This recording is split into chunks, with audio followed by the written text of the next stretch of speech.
Gold has overtaken the euro and also U.S. Treasuries in terms of a key reserve, the number one reserve in terms of holdings. It all connects to a crisis of confidence. And then you add on the fact that central banks are buying gold instead of Treasuries. They have to find a way to do some form of quantitative easing in the long end, because the reality is that the sheer payment or servicing of that debt for the United States is now its second largest line item and approaching its first in terms of over $1 trillion per year. That's before the lights are turned on. That's before roads are built. That's before there's security in Washington. All of that servicing happens first, and it continues to appreciate. We don't have external buyers of debt. That's a story. The story is, oh, everybody's leaving the stock market to buy U.S. Treasury debt because they are higher yields. No, they are not. The Fed is already underwater in terms of how it manages its own book. It has been negative for the last 2.5 years. It actually operates at a loss.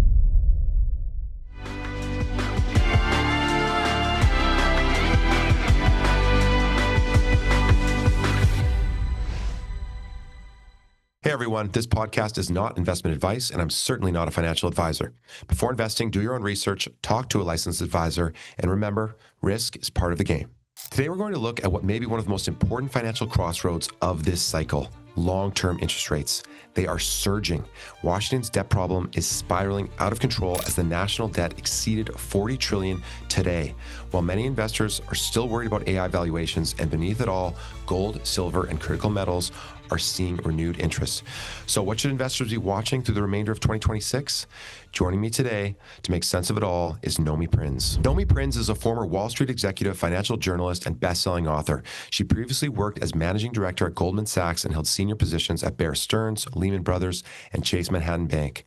Her work has been focused extensively on central banks, financial power, and monetary policy, and the relationship between Washington and Wall Street. Nomi, thanks for being here. Long-term treasury yields are pushing into territory we have not seen in 25 years. The 30-year just pulling back below 5.3 this morning. The 10-year still above 4.7. It feels like we're at the point now where the bond market is almost totally losing confidence in the U.S. and the dollar. The dollar's under pressure.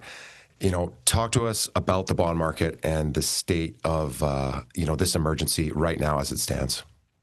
Yeah, I mean, the bond market has been upset over our escalating debt. And of course, we've touched over $40 trillion just in the recent minutes. And there is no end in sight for that. We are basically in a free accumulation of debt. When I say free, it's not free to any taxpayer or anyone investing in the U.S. It's simply a growth, a massive growth in our debt load and our servicing of debt. So what's happening now with the lack of confidence, as you say, in the 10-year and the 30-year and the long end of the curve is basically a statement about the U.S.'s ability to manage its economy, not just its debt, because if it isn't growing its economy enough to effectively service or pay for its debt, it's not doing either one effectively. And you're throwing into that what looks to be just an endless set of non-resolutions in Iran, which also impact confidence in the U.S.'s ability to effectively use its negotiating status or its military to do anything there. It all connects to a crisis of confidence. And then you add on the fact that central banks are buying gold instead of treasuries. And it's not surprising that we're seeing yield levels at these premiums effectively to draw money into the U.S. long-term idea. Yeah. Yeah. And you saw the defense budget asking for another 1.5 trillion, 42% increase. I mean, just staggering numbers. I didn't realize that the debt just went through 40 trillion. I thought it was going to happen later in the week or early next. Wow. What a moment. So this is a serious situation. I mean, when does the Fed step in? If they're losing control of the long end of this curve, what are they going to do? Well, they have to find a way to do, and they could call it something else, but some form of quantitative easing in the long end, because the reality is that the sheer payment or servicing of that debt for the United States is now its second largest line item and approaching its first in terms of over $1 trillion per year. That's before the lights are turned on. That's before roads are built. That's before there's security in Washington. All of that servicing happens first, and it continues to appreciate. So the Fed is, and we are, collectively, when I say we, people looking at headlines, are watching whether or not it's going to tweak the short end of the curve by 25 basis points or not at the September FOMC meeting. And the reality is none of that actually matters with respect to how you pay for servicing the long end of debt, which means that all of the new money that the United States has to borrow is currently being borrowed at 20, 25-year highs in terms of new servicing coming in. The only way to accommodate that is to find some form of quantitative easing to basically blow up the Fed's book in some manner, like it did in COVID, like it did in the financial crisis of 2008, like we're still carrying above the levels of the 2008 crisis period, and have some arrangement potentially with the Treasury Department where maybe the Treasury takes some of its own debt back. That has been floated in terms of ideas by the Secretary, and some combination, because the reality is we don't have external buyers of debt. That's a story. The story is, everybody's leaving the stock market to buy U.S. Treasury debt because they are higher yields. No, they are not. The stock market continues to appreciate because the reality is, even though these yields are higher, they still don't look like confidence in the U.S. economy or the way in which it manages its budget or its book. Yeah. Yeah. I mean, I'm scratching my head because I think the reason the yields are so high is that everyone sort of understands the game now, that they're going to keep printing, the deficits aren't going to end. So they're demanding this higher interest because inflation is just going to be built in and here to stay. How would a big print or another quantitative easing, eradicate those fears? I could see it almost backfiring this time where it pushes yields higher. Well, it would if it's not done decisively. I mean, this is kind of the issue Right. that the conundrum that the Fed, the Treasury Department, the U.S. government is in right now, which is that Yeah. if you just sort of micromanage around the edges, you're not creating more buying for the new issuance that is coming in. Mhm. If you look at the Fed's book right now, their H4.1 reports that they put out every week on the makeup of their book, they're actually showing an increase in the size of the book. It's because as of Yeah. December, they effectively stopped quantitative tightening, and they've been effectively buying that middle to longer end of the curve in terms of when Mhm. auctions come out. So it's almost the same amount of auctions that come out is sort of being taken by the Fed or rolled into by the Fed. But Yeah. that doesn't account for all of the new debt. That's just a portion of the new debt coming in. Yeah. They would have to open that massively. But again, then there's a crisis of confidence in the Fed. So how do they do that? They can't go and buy $1 trillion worth of Treasury debt right now and keep it from 40 trillion to 39 trillion, which isn't even meaningful anyway. As I think you're, alluding to with what you said. Yeah. But if they don't do anything, there's a real cost basis that continues to appreciate, not just the size of the Mhm. deficit, not just the size of the debt, but the cost of servicing that debt. The Fed is already underwater in terms of how it manages its own book. It has been negative for the last 2.5 years. It actually operates at a loss. And so they're kind of disconnected from the general economics of the country, even though they're technically supposed to be managing, according to headlines, inflation, which I think is a myth anyway. They cannot actually manage inflation. They can't produce oil. They can't produce gold. They can't produce silver. They can't produce uranium. So there's also an ongoing myth, I think, in terms of how what the Fed is doing and what's capable of doing is covered today. Yeah.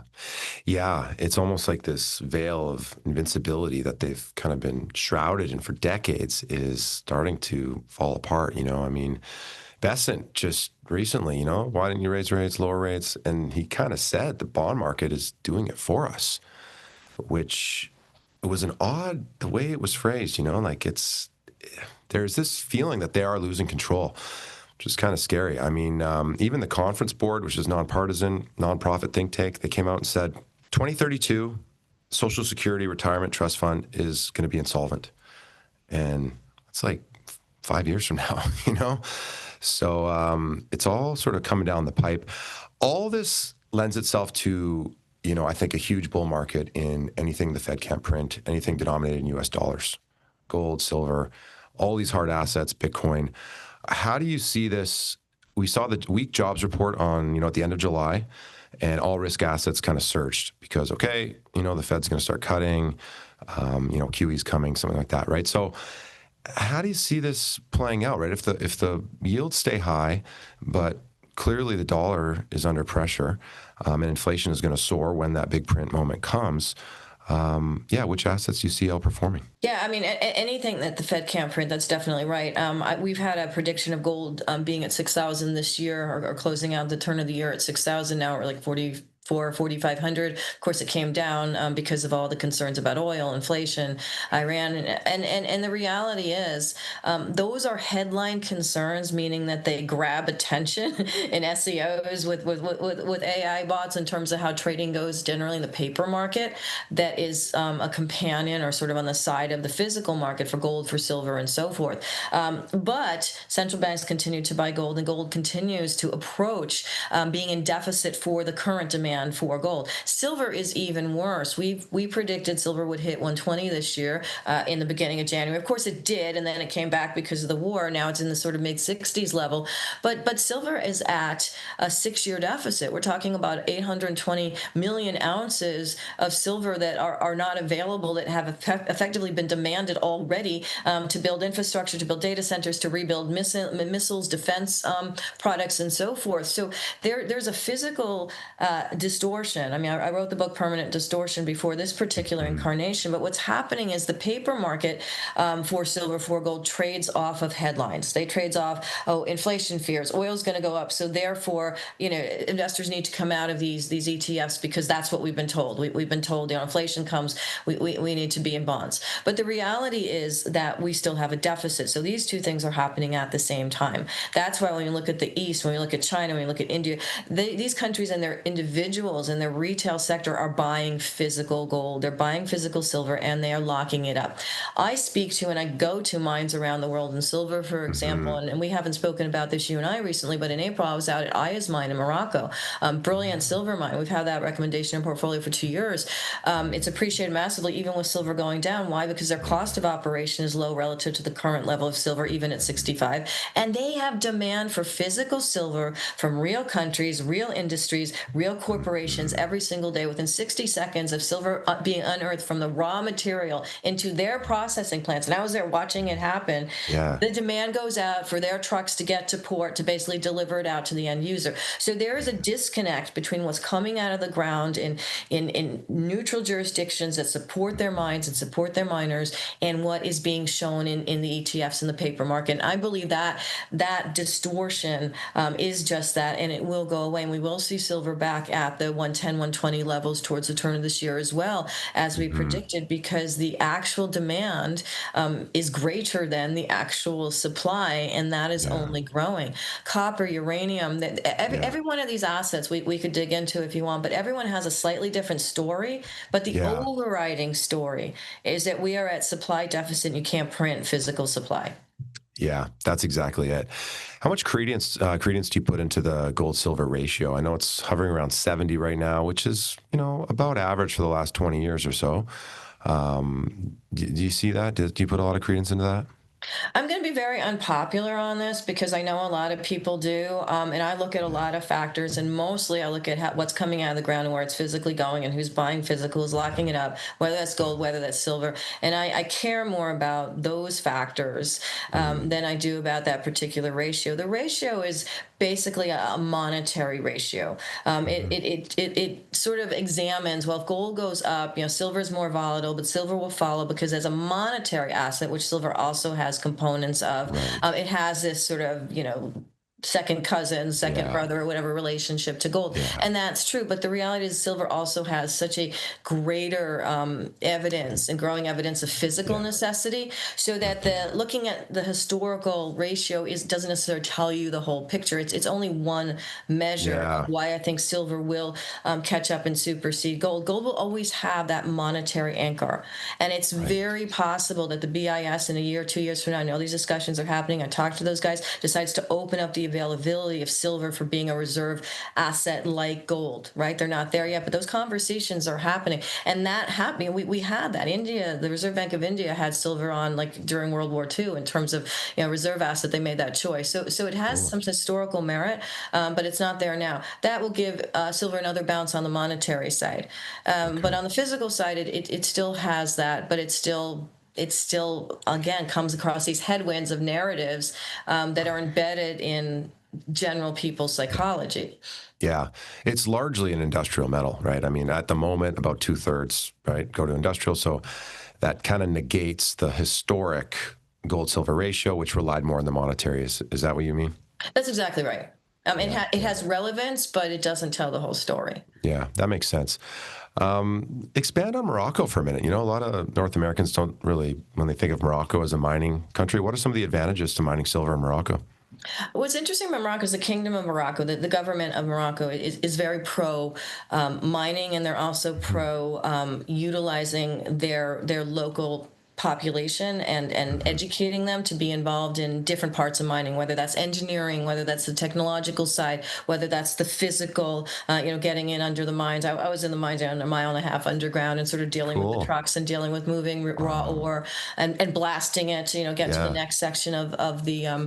of the mines. And so there's a real connection, going back to talking about Aya, there's a real connection between the mining companies, particularly in the last few years, the government support, not just on the national sovereign level, but also at Hmm. the locality level. So, for example, Yeah. Aya has all of these programs that help to enhance literacy in the local population, Hmm. that help train for new business development in the local Yeah. population, and about 75 to 80% of their people that work there are actually coming from the local population, another 10 to 15% from the rest of Morocco. So local to the Cool. mine, and then the rest. So there's a very, very high portion of Yeah. connectivity, and that translates into a solidity in terms of an external investor looking at this Hmm. process and saying, okay, well, if there's solid support on the ground and there's solid connection with people on the ground, that's one risk factor you do not have to worry about when you're considering how a mine is operating and Yeah. how it can grow within that country. So, for example, Aya owns multiple mines. I was at the Zagunder mine, which is their main silver mine. I mean, it's a pure Hmm. play silver mine, but they have other projects.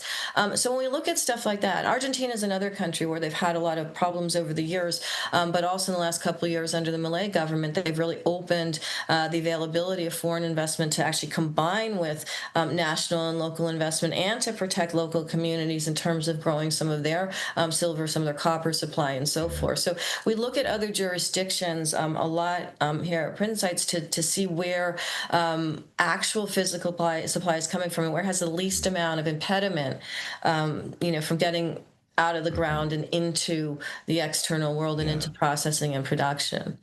Yeah. Must have been pretty hot down there. 1.5 miles below. What's interesting is there's I don't get weather really, but there Okay. was a sort of layer of cool actually down there. Oh, There's no oh, light, it's dark. The only right. light's coming from your headlights and from the Yeah. headlights on the trucks that are sort of milling Okay. about, moving things. But it's almost like describe it as almost like cool humidity. Okay. So it's not cold and it's not hot. It's humid, but there's a Yeah. sort of layer of cool. If you can Yeah. sort of imagine that, it's a very interesting Kind of feeling. like Yeah. an ancient cellar or something like that. Yes. Yes. So you weren't deep enough, so you were what, 1.5 kilometers deep. So you got to go a little deep Miles. Yeah. miles. Okay. So you got to go deeper before it actually starts to get hot down there. Possibly. Okay. Cool. Yeah. Um, let's just, before we move on to, some of the different metals that you like and commodities, let's just come back to the Fed just for a moment. Mm. The box that they're in seems to be just getting smaller and smaller. Um, if the economy weakens, as it appears to be weakening, all right, servicing debt's becoming a big issue across many areas, the job market, et cetera, but the Fed is unable to lower rates. Do we end up in this world where the Fed is, losing control of the long end of the curve at the same time that the economy is moving into recession? What impact could that have? Yeah, I mean the Fed, even if it raises rates for inflation reasons in the front end, is not going to fundamentally again change the real asset situation or change the debt situation, unless Mhm. again they open their books to buying debt, and they're in this conundrum where they don't want to do that, but they kind of need to do that, and we're sort of on the outside waiting to see how they're going to save face as these self-professed inflation fighters, and at the same time not be able to control inflation in the level of yields or inflation in terms of prices of real assets. I think that the Fed or central banks in general have really not developed alongside this hard asset story. These Yeah. banks. If we look way back, of course, Bank of England and so forth predated Bank of France, predated the Fed a long time. But even if we go back to 1913 when the Fed was created, it was a very different world in terms of financial risk and in the financialization of banking of the economy. This is when bankers, J.P. Morgan, all these guys were coming up. This is when National City Bank was becoming the beginnings of Citibank and then Citigroup. A lot of things were happening. The stock market was developing. More retail investors were involved, and the financialization mattered. And you could conceive, and they did, of a Fed that could help to liquefy financial crises on Wall Street. But when you start to get away from that, like we have now, where inflation is really being determined by external factors, by geopolitics, by war, by supply deficit relative to how we're advancing as a civilization and as an economy, they start to not have a grip because that was not their MO, and they cannot control things they cannot control. The problem is, or the pivot that might take years, that we're involved in right now is they believe they can control, or they convey that they can control it. And the news basically it gives them this sort of aura of, as you call it, invincibility in terms of fighting inflation, keeping the jobs market intact. They don't actually have the ability to do any of this. The inflation that they fought post-COVID, and I wrote about this as well in Permanent Distortion, was coincidental to there being more supply on the market and things moving more quickly. It had nothing to do with their rate-raising exercise. In fact, they were a year and a half late to doing that. So if it was going to be related, it would have looked very different than how it looked. And of course, now with rates where they are, they can tinker around the edges. They can stop some financing from going through because people in the short end are like, well, I can't refinance my mortgage, so I can't buy another house. There's certainly things that will be impacted by short end of the curve movements. But the idea that any central bank can really impact an economy beyond creating anxiety is we're really past that. Yeah. I know it's kind of a scary feeling because, the world sort of just has gone along with, the Fed and the US time and again, every crisis, and then confidence kind of returns. But it just does feel a little bit different right now. The global bond markets are definitely saying, hey, we kind of know what you're doing. And, we're not on board. So anyways, let's look at just the AI bubble that's going on here. Do you see it as a bubble? Do you think, the NASDAQ and the S&P have further to run? Obviously, they've both recently been at new all-time highs. How long can this market keep running with some of the underlying, risks starting to emerge?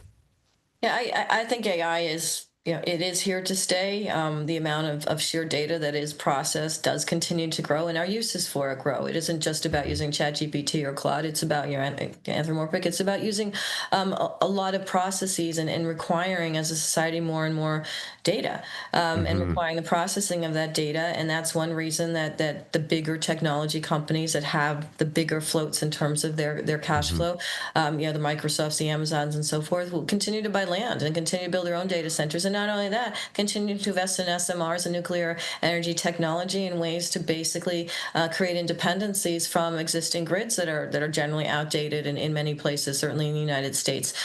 So the entire chain that's related to AI is not going to go away. There might be a data center that loses its financing because a particular thing happens to NVIDIA stock in one quarter or something like that. Sure, that can happen. There's volatility, and there are quarterly reports that can come out above or below expectations. But in terms of an overall movement, the necessity of AI and technological advances to require ways to process and store and ring fence and protect that information is embedded in where we're moving as a society, as a civilization, as a world. So all of that goes back to hard assets. You can't build a data center without copper. You can't build data for wires. You can't build it without lithium or lithium ion or different forms of of battery operations for batteries, for the technology that relates to it. You cannot build it without silver. You cannot build it without aluminum. You cannot build it without steel. There are so many hard assets that you can't build anything without. That the AI story, as it relates to data and as it relates to the accumulation of physical data and physical infrastructure to accommodate that accumulation, I think is in flux. Again, there can be companies that blow up or get better, of course.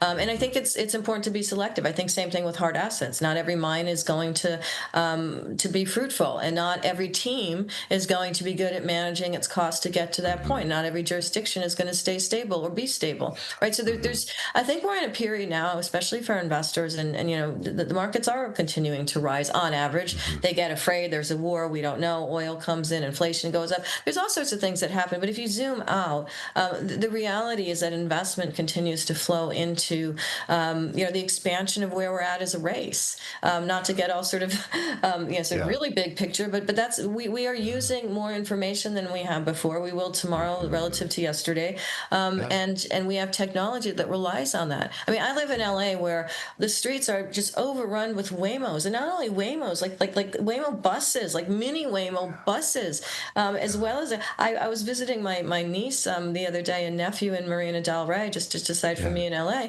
and they had to go to see a friend afterwards. I'm watching them get out of their home into a Waymo. This is like a 17-year-old and a 15-year-old. So where things go in the future and what people are comfortable with requires AI, requires better AI, and it requires technology and infrastructure and hard assets to make it happen. Yeah. What about the profits, right? A lot of these companies aren't making any money. They're rolling out, they're investing huge sums, obviously in the infrastructure, as you mentioned. Is there a point where the market kind of says, show us how much money you're making? Or when does that moment arrive? Well, I think we see that along the way. I mean, we've seen that in earnings with Palantir, with Nvidia. When they hit earnings, they go up. True. When they don't, they don't. I had this conversation. I was talking about Palantir. I had this conversation about Palantir with some investors about 6 months ago, or whenever it is, it had dumped precipitously, and it was like, well, yeah, but this is now, and this is a quarterly report, and we have to look long term, and where is the need, and how is that going to move? So again, it comes back to being selective. But where I think there is a true opportunity relative to any risk that might come from individual AI companies or semiconductor companies or chip manufacturers or whatever is in the hard assets, because the amount of time it takes to produce into whatever the realm of infrastructure needs that happen and the builds that happen is very, very long. And so to be invested in the mines, in the prospect developers, in the royalty companies at the bottom of the supply chain, or the upstream, very upstream part of the supply chain in mining speak, I think is really important. I think that's where the market is not rating a lot of these companies appropriately, and where there's an incredible value. I don't think NVIDIA is going to rise 5x or 10x any time in my lifetime, right? I do see many mining companies with viable projects that will. Right, so it's about changing also the investment mindset. So overall, will these big companies continue to find ways to do that themselves? Yeah, some will and some may not. But where there's opportunity, in the modes or in the timings of AI volatility or AI-related volatility, or certain companies having missing earnings, I think is in, again, that hard asset environment. I couldn't agree more. Yeah, I know I'm hugely invested in the miners and love gold and the miners long term. So yeah, let's talk about gold a little bit. It's come roaring back here to 4,400 after that sell-off. Do you think the sell-off is over? Do you think we're sort of back in an uptrend? Or do you not sort of even look at that from a short-term standpoint? I know you had your 6,000 call. Yes. But yeah. No, I still stand by that call. I don't know what day it's going to be. Is it going to be December 31st, January 1st, February 1st? I don't know. Okay. But the trajectory of gold is towards that point and higher. I mean, we're just talking in the next 6-7 months. But I'm talking about in terms of gold. And yes, it came back. And what it also did was it shook some of that narrative. So even though there's still volatility in the Middle East, even though oil has kind of been between 70, 80, then kind of above 80, a little bit 90, where gold is sort of ignoring that now. And I think that's the better signal to look at. It was really stuck in that sort of even high 3,000s level around 34,000. Is it going to break? It went down. Is it going to plummet? I saw a lot of estimates. Oh, it's going to go down to 3,200, because it broke 3,900 and all this kind of stuff. I'm not really looking at that. I mean, I didn't agree with that. But I'm looking at where the role that actually gold plays and the amount of gold that's available to play that role in the current geopolitical world that we're in right now. And that role is about diversification, not just to the dollar, but defiatization. I mean, to any currency. That's why gold has overtaken the euro and also U.S. Treasuries in terms of a key reserve, the number one reserve in terms of holdings for central banks. And it's not even at a percentage that it's at its highest percentage of individual reserves. China has a good 5 to 6% to go in terms of buying gold to get back to its historic reserve percentage highs that it held of gold. Of course, the central bank of China didn't always have treasuries. It's kind of nascent in the general central bank scheme, even though it's very important now. So there's a lot more gold buying to go from a monetary anchoring perspective as well. Of course, it's a physical perspective as well as a vault perspective. There was a lot of buying of physical gold at 55, 5,600 in January. There was no buying, right? There was a lot of turmoil. There was the war. There was this sort of event of inflation, which hadn't really gone away. It just had ebbed a little bit. Oil prices and just general uncertainty, and the narrative changed to, oh well, gold isn't uncertainty related. It is. What's it supposed to be for? But they were still buying at 55, 5,600. They're still buying now, and I think they're still going to be buying at 6,000 on the turn of the year. So that's why I actually am invested in both physical gold as well as a lot of these upstream junior miners and royalty companies and prospect developers, that have really good technology that they're deploying to excavate existing brownfield gold sites and repurpose them into new gold demand. And this is going on as we speak. So that's kind of where I'm invested, like all across the gold chain, but certainly at the source and the development of the chain. Yeah. Yeah, no, it's going to be an exciting couple of years for sure. Switching back to silver, you talked about Morocco. What other regions do you like globally when it comes to silver? Yeah, so I very much like Argentina. We've had a couple of positions in our founders portfolio in silver that have basically tripled in the last year and a half, even with silver coming down in terms of development, in terms of creating projects in certain regions of Argentina that are very, very viable. Even in Mexico, Mexico's had this sort of on and off again concern about silver. It's one of the highest producing silver countries. It's where the United States gets most of its silver. But at the same time, it's had a lot of overhang in terms of how governments are going to sort of view mining. Are they going to nationalize mining? What's the deal? And I think even there, I think there's some really good projects with teams that are 20, 30 years in that have the relationships with people in government, that have certain past government officials on their boards or mining commission people on their boards that can navigate some of the complexities of opening themselves to either foreign investment or partnerships or just moving their silver out. So I'm relooking at Mexico. I was very sort of down on that as a concept for a while in terms of volatility there from a geopolitical standpoint. But now I've relooked, and we just recommended a silver company in Mexico a couple weeks ago that's up like 15% or so since then. Nice. Because just going back in there and looking at what's viable. So those are good jurisdictions. Have you seen investment picking up in Mexico? I know there was some concern last year with some of the cartels and different things, but have you seen that had an impact or no? There was dampening definitely with that, and also with sort of evolving government perspectives on foreign investment, and then of course what was going on between the U.S. and Mexico and deals, and I think that has kind of abated a bit. And I would just say in the last few months, really, I've seen more investment, particularly in the mining sector, with again good teams in Mexico than probably the whole year and a half before that. Cool. Yeah. Cool. So, well, thanks for that. Now, what about copper? It's also in a supply deficit. It's huge to the AI story, let alone the electrification. I mean, the data on how much copper we need going forward is almost incomprehensible. You must be a bull on copper. Huge pull on copper. We had a $7 per pound forecast in January. We're now at like 665, 670. Yeah. We did hit Yeah. above 670. It's kind of moving around pennies here and Yeah. there. But there's a really interesting story in copper. Yes, huge bull. That might be one of the forecasts that we might even up this year. We'll see how it Yeah. goes. I mean, often we could look to see and maybe we adjust. Haven't adjusted yet, but huge deficit emerging. Morgan Stanley just had a great report out a little while ago about how they, basically the deficit is like 600,000 Hmm. pounds of copper. There's just a lot of demand that's locking up future copper that's not even out of the ground yet for Yeah. these AI centers. And again, it's global because it's also very much a geopolitical tool. The U.S. just added copper in November to its 60 name critical minerals list. Yeah. Why it wasn't on it before that, no idea. Like Yeah. it is, but China's done the same thing, and China's basically ring fenced not copper per se, but sulfuric acid, which is necessary to leach copper to basically turn it from Mm. raw material into material that's processable to put into different types of products.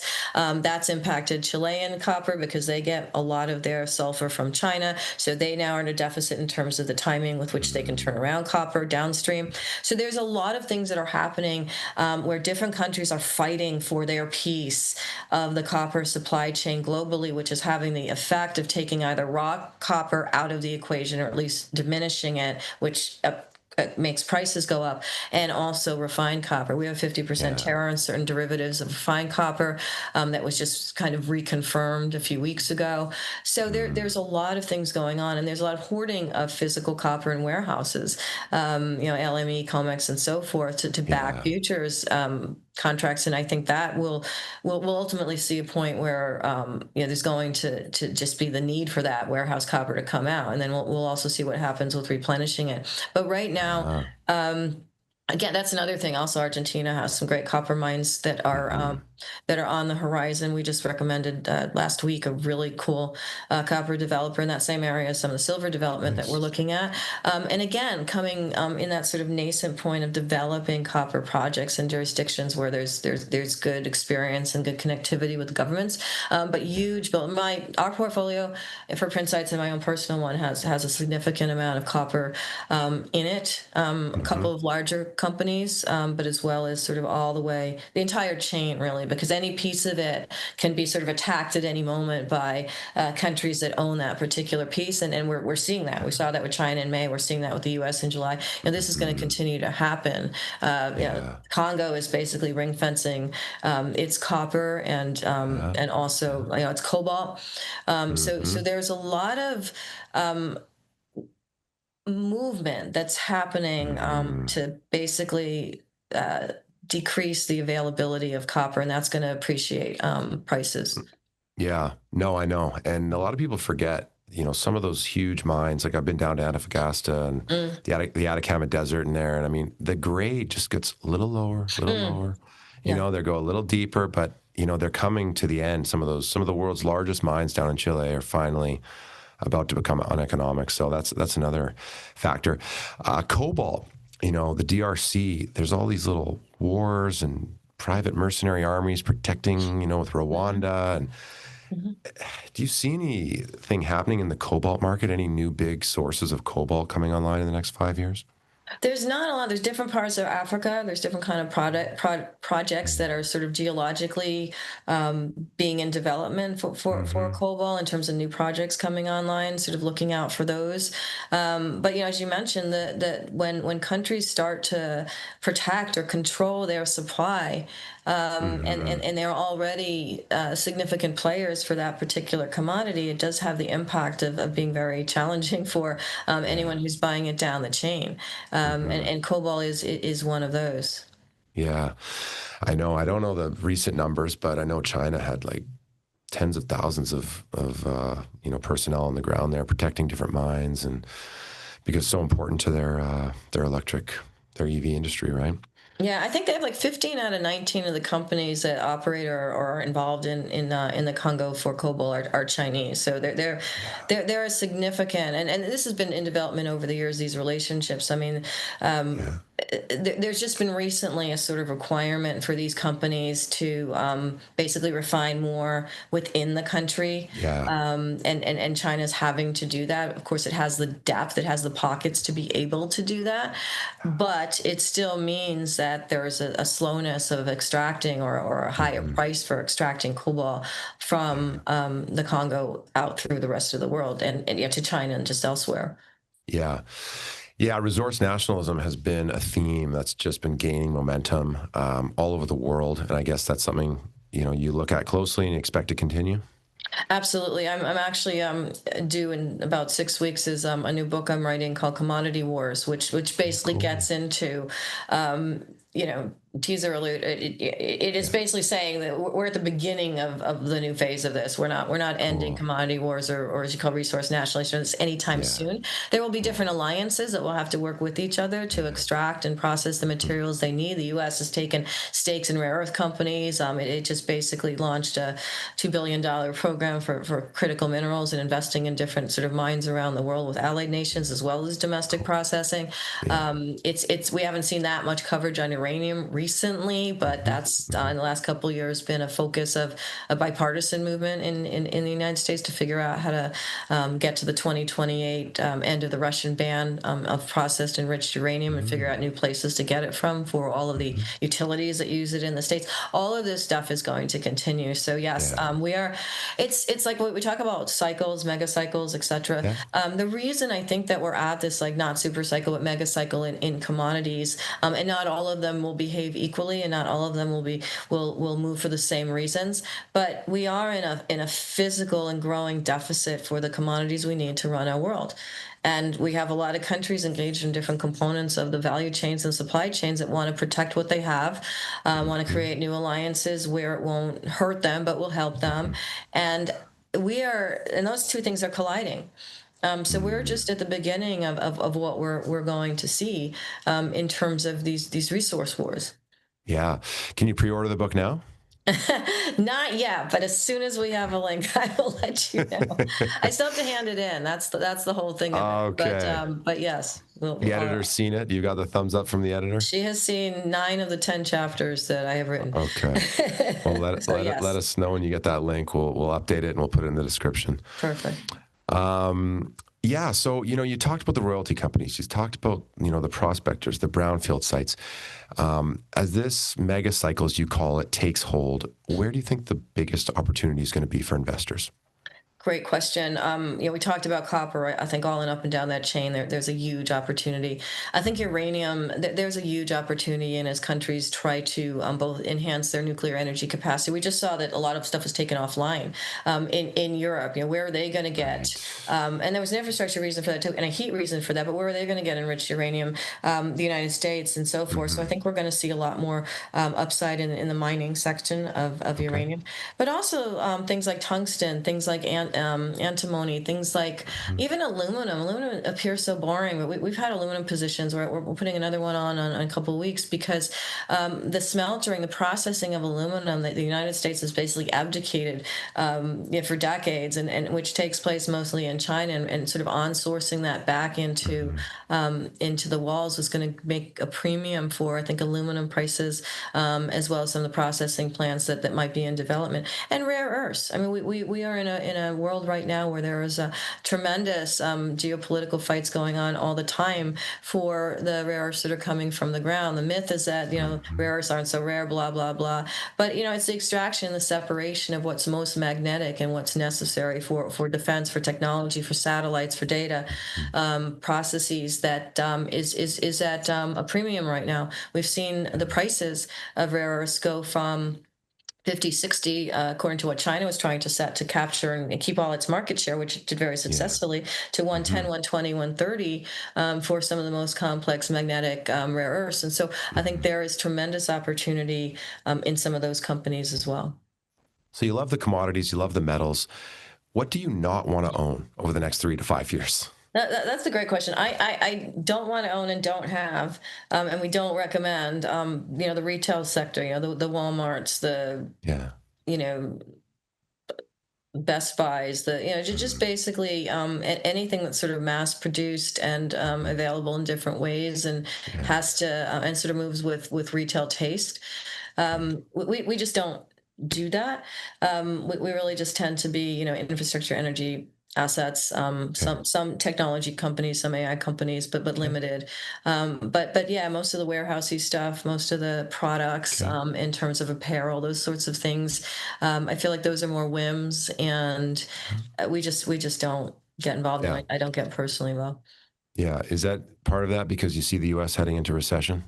Yeah, part of this recession, we just saw retail numbers come in, even with the Yeah. inflation. Theoretically, retail sales were down, and the value was actually down, even though the prices were up. That's Mhm. basically saying that, and it's not just the U.S. that consumers continue to make choices as to where they want to spend money, and how they want to Mhm. spend money, and if they can find things more cheaply, whether it's electronics, finished products, or whether that's finished clothing, finished shoes, hair products, physical products Yeah. that people use relative to the technological or infrastructure energy ones that we need. I just think that people will make different kinds of choices, and we will see those values come up. I Yeah. mean, not the No. prices, but of the companies. Yeah. No, it makes sense to me. Don't we like to give our audience just a final take? Is there a final message you have for our listeners? Yeah, I think everyone should look at their portfolio and consider being Mhm. more invested. Yeah, basically throughout the supply chains of some of the things that we talked about: copper, uranium, silver. And also just Yeah. don't worry about the sort of noise that's coming from the headlines. I know it can be really challenging, and I know when Mhm. portfolios are off, it's very disconcerting. But a lot of these things have very long term Mhm. impacts for wealth appreciation, and also for supply deficits and real fundamental reasons. So I just suggest ignoring the noise, and staying with what you can, what's actually physical. Sound advice. Thanks so much for coming on. Thank you so much.